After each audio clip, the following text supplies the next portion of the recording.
దేవుని పరిశుద్ధ నామమునకు ఘనత, మహిమ, ప్రభావములు కలుగునుగాక. హల్లెలూయా.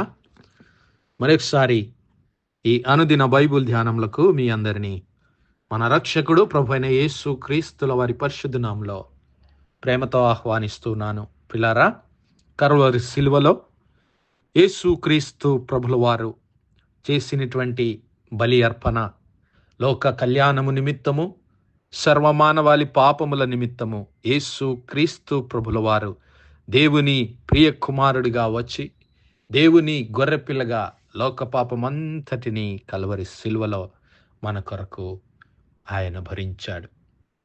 ఆ కల్వరి సిలువ ద్వారా దేవుడు తన ప్రేమను ప్రత్యక్షపరిచాడు, తన నీతిని, న్యాయాన్ని కనపరిచాడు. దేవుడు తన యొక్క కృపను మనకు అనుగ్రహించాడు. దేవుడు తన యొక్క తీర్పును బయలుపరిచి పాప క్షమాపణ దేవుడు మనకిచ్చాడు. ఆ 4 విషయాలు మనం నేర్చుకున్నాం. అయితే ఈ దినము మరి ఒక విషయాన్ని చూద్దాం. పరిశుద్ధుడైన పౌలు ఎఫెసీ సంఘమునకు రాసినటువంటి పత్రిక 2వ అధ్యాయంలో భక్తుడైనటువంటి పౌలు ఇలాగ రాస్తున్నాడు. అన్యజనులను, యూదులను, సర్వ మానవాళిని అంతటిని శిలువ రక్తం ద్వారా క్రీస్తు ప్రభుల వారు ఏకము చేసి ఒక నూతన సృష్టిగా చేశాడని, దేవునితో మనకు సమాధానం అనుగ్రహించాడని పౌలు గారు ఇక్కడ రాస్తున్నారు. ఎఫెసీ పత్రిక 2వ అధ్యాయము 11 నుంచి గమనిస్తే, కాబట్టి మునుపు శరీర విషయంలో అన్యజనులయ్యుండి శరీరమందు చేతితో చేయబడిన సున్నతి గలవారనబడిన వారి చేత సున్నతి లేని వారనబడిన మీరు ఆ కాలమందు ఇశ్రాయేలుతో సహపౌరులు కాక పరదేశులను, వాగ్దాన నిబంధన లేని పరజనులను, నిరీక్షణ లేని వారును, లోకమందు దేవుడు లేని వారునయ్యుండి క్రీస్తుకు దూరస్తులయ్యుంటిరని మీరు జ్ఞాపకము చేసుకొనుడి. అయినను మునుపు దూరస్తులైన మీరు ఇప్పుడు క్రీస్తు యేసునందు క్రీస్తు రక్తము వలన సమీపస్తులయ్యున్నారు.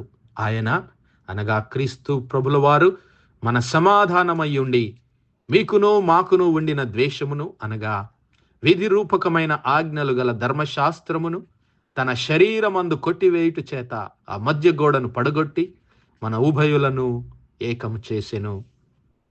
ఇట్లు సంధి చేయుచు ఈ ఇద్దరిని తనయందు ఒక్క నూతన పురుషునిగా సృష్టించి తన శిలువ వలన, క్రీస్తు ప్రభుల వారి శిలువ వలన ఆ ద్వేషమును సంహరించి దాని ద్వారా వీరిద్దరిని ఏక శరీరముగా చేసి దేవునితో సమాధాన పరచవలెనని ఇలాగు చేసెను. కనుక ఆయనయే మనకు సమాధానకారకుడై ఉన్నాడు. దేవుని నామానికి మహిమ కలుగును గాక.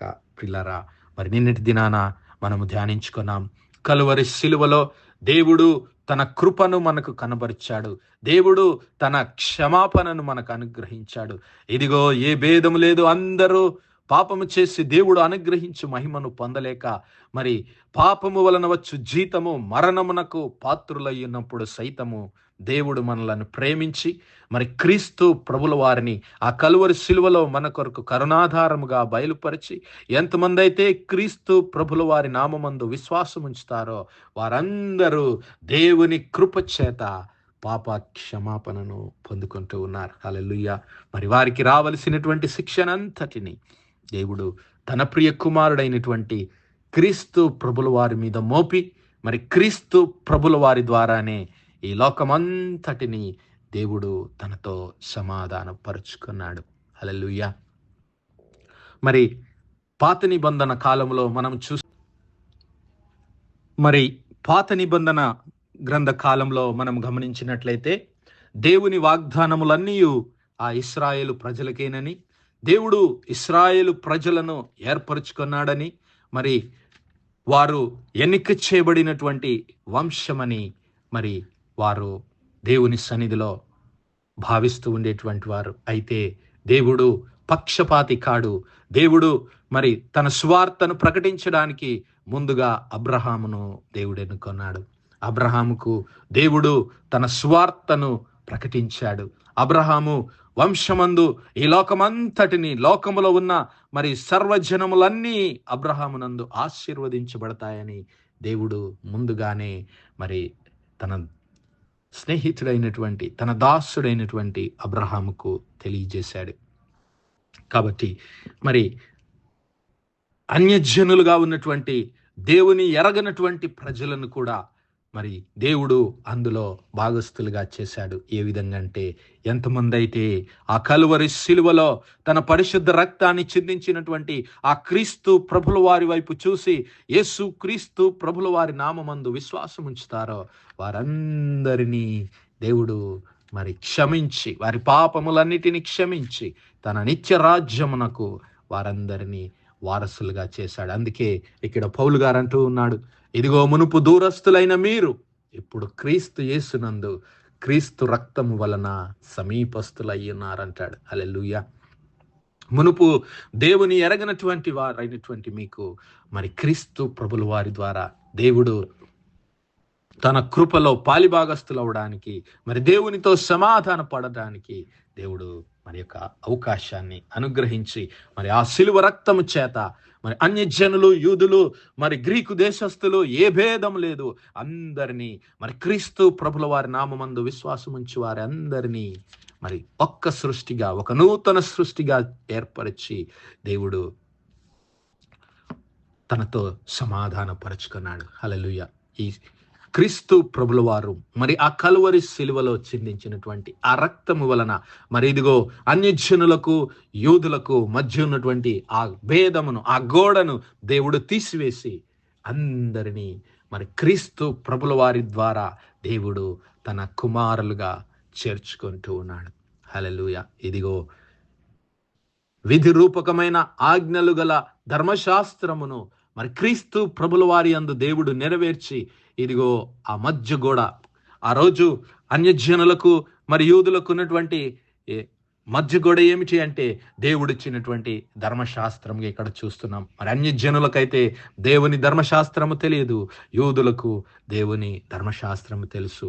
అయితే యూదులేమి, అన్యజనులేమి ఎవరైనా సరే క్రీస్తు ప్రభుల వారి నామమందు విశ్వాసం ఉంచిన ఎడల ఆ కలువరి శిలువ వైపు చూసి, యేసు క్రీస్తు ప్రభుల వారు నా పాపముల నిమిత్తము కలువరి శిలువలో తన పరిశుద్ధ రక్తాన్ని చిందించాడు, తన ప్రాణాన్ని అర్పించాడని ఎంతమంది అయితే తమ హృదయంలో అంగీకరిస్తారో, ఒప్పుకుంటారో, తమ నోటి ద్వారా యేసు క్రీస్తు ప్రభుల వారు రక్షకుడని, ప్రభువని ఎంతమంది అయితే అంగీకరిస్తారో వారందరికీ మరి దేవుడు తనతో సమాధాన పడటానికి, వారి పాపములను క్షమించి వారికి నిత్య జీవం అనుగ్రహించడానికి దేవుడు యేసు క్రీస్తు ప్రభుల వారిని కలువరి శిలువలో మరి మన కొరకు ప్రత్యక్షపరిచాడు. హల్లెలూయా. కలువరి శిలువలో ఆ బలి అర్పణ ద్వారా, నిత్యుడగు ఆత్మ ద్వారా క్రీస్తు ప్రభుల వారు మనందరి కొరకు అర్పించబడి నిత్యము దేవుని సన్నిధానంలో మనలను పరిపూర్ణులుగా చేయడానికి ఆయన దేవుని సన్నిధానంలో ప్రార్థన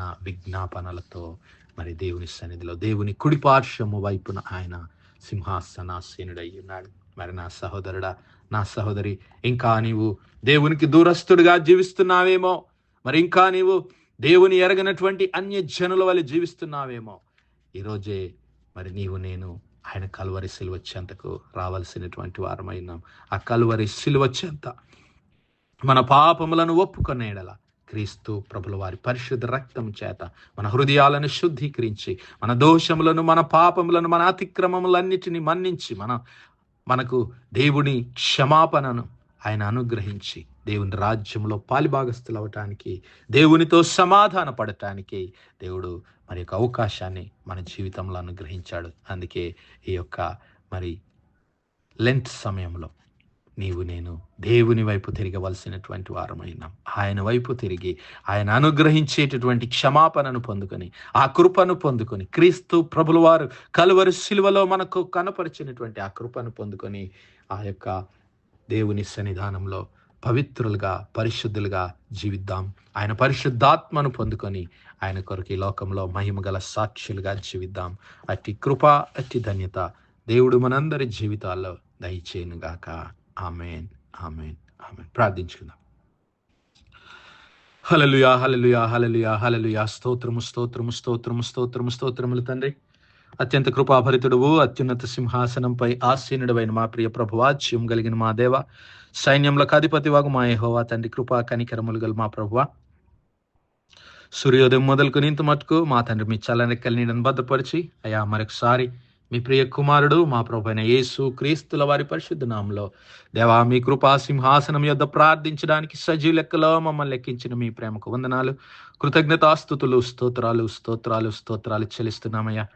దినమెల్లా మీ యొక్క పరిశుద్ధాత్మ సహాయం, నడిపింపు, ఆదరణ, సహవాసాన్ని మాకు అనుగ్రహించిన తండ్రి మీకే స్తుతులు స్తోత్రాలు. అవును మా ప్రభువా, ఇదిగో మా అపరాధముల చేత మా పాపముల చేత మేము చచ్చి పడిన వారమై ఉన్నప్పుడు సైతం ప్రభువా మీరు మమ్మల్ని ప్రేమించి మీ ప్రియ కుమారుడైనటువంటి యేసు క్రీస్తు ప్రభుల వారి పరిశుద్ధ రక్తము చేత మా ప్రతి పాపమును, దోషమును, కల్మషమును కడిగి వేసి మమ్మల్ని పరిశుద్ధులుగా, పవిత్రులుగా చేసి మీ నిత్య రాజ్యమునకు వారసులుగా చేసిన తండ్రి మీకే స్తుతులు స్తోత్రాలు చెల్లిస్తున్నాం. క్రీస్తు ప్రభుల వారి ద్వారా కలువరి శిలువలో మీరు మాకు అనుగ్రహించినటువంటి సమాధానాన్ని బట్టి దేవా మీకు లెక్కలేని వందనములు, స్తుతులు స్తోత్రాలు చెల్లిస్తున్నామయ్యా. మరి ప్రత్యేకంగా మా తండ్రి ఈ యొక్క సమయమందు ఈ వర్తమానాలు వినిచిన మా ప్రియ బిడ్డల కుటుంబాలన్నింటినీ మీరు జ్ఞాపకం చేసుకునండి ప్రభా. కుటుంబంలో మీ శాంతి, మీ సమాధానము, మీ కృపను అనుగ్రహించమని వేడుకుంటున్నాం అయ్యా. ప్రత్యేకంగా ఎగ్జామ్స్ రాస్తున్నటువంటి మా యవన బిడ్డలని జ్ఞాపకం చేసుకునండి ప్రభా. వీళ్ళకు మీ యొక్క పరిశుద్ధాత్మ జ్ఞానమును, ఆలోచన, మరి జ్ఞాపక శక్తిని అనుగ్రహించమని వేడుకుంటున్నాం. కృపగల దేవ, మరి అనారోగ్యంగా ఉన్నటువంటి బిడ్డలను, ఆసుపత్రి పడకల మీద ఉన్నటువంటి బిడ్డలను యేసయ్యా మీ గాయపడిన హస్తము చేత ముట్టి సంపూర్ణ స్వస్థత, ఆరోగ్యం, బలమును దయచేయమని వేడుకుంటున్నాం. ప్రత్యేకంగా మా తండ్రి మరి ఈ యొక్క శ్రమల కాలం అంతట్లో, ఈ లెంట్ సీజన్ అంతట్లో ప్రభు మీ సన్నిధానంలో మీ లేఖనాలను ధ్యానిస్తూ ప్రభా మీ సన్నిధానంలో ప్రార్థన, విజ్ఞాపనలతో మీ సన్నిధిలో కనిపెట్టి మీ స్వరాన్ని వినగలిగే కృపమాల ప్రతి ఒక్కరికి దయచేయమని మహిమ, ఘనత, ప్రభావాలు మీ నామానికే చెల్లిస్తూ మా ప్రభును, మీ ప్రియకుమారుడు, మా రక్షకుడైన యేసు క్రీస్తుల వారి పరిశుద్ధ నామమున ప్రార్థించి వేడుకుంటున్నాం మా పరలోకపు తండ్రి. ఆమేన్, ఆమేన్, ఆమేన్. God bless you all. Praise the lord. Shalom.